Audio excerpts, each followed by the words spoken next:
nagbaba ng direktiba ang Philippine National Police Public Information Office sa lahat ng mga regional PIO na agarang tugunan ang mga election-related incidents.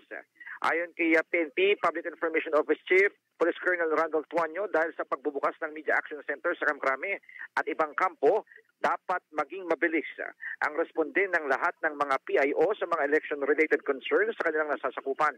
Palawanag niya, dapat maging available ang mga impormasyon sa MAC o MAC at makapag-ugnayan agad ang mga PIO. Maliban dito, pinagsusumite rin ng daily updates at daily media monitoring reports ang mga regional MAC at national MAC. Samantala, pinigting din ng PNP ang social media monitoring efforts ng mga MAC para malabanan ang misinformation at disinformation. Alinsunod sa kautusan ni PNP Chief Police General Romel Marvila.